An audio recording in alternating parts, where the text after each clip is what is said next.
Sebuah mobil truk yang bermuatan diduga mengangkut BBM ilegal bernomor polisi BG 8091NQ terguling di jalan lintas Kabupaten Pali, tepatnya di Desa Talang Bulang, Kecamatan Talang Ubi, Kabupaten Pali, Sumatera Selatan.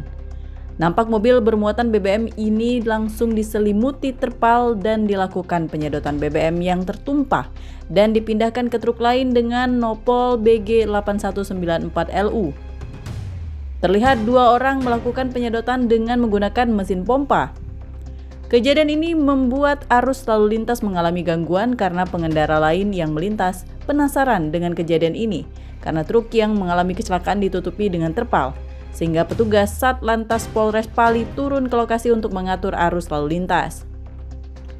Salah satu aktivis Pali yang merupakan Ketua Forum Masyarakat Bumi Serepat Serasan Ruli mengatakan kejadian ini sudah berulang dan minta pihak yang terkait terutama petugas penegak hukum bertindak tegas sebelum ada korban jiwa dan mempertanyakan ini punya siapa sehingga tidak tersentuh hukum. Kejadian seperti ini sudah sering terjadi, jadi kami meminta kepada aparat penegak hukum untuk menindak tegas hal ini sebelum terjadinya korban jiwa.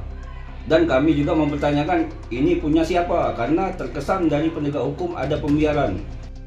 Sementara itu sampai berita ini diterbitkan belum ada keterangan resmi dari aparat terutama Satlantas Polres Pali yang menangani kecelakaan tunggal ini.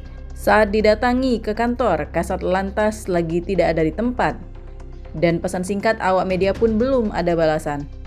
Dari Kabupaten Pali, Sumatera Selatan, Bisrun Silvana, iNews melaporkan.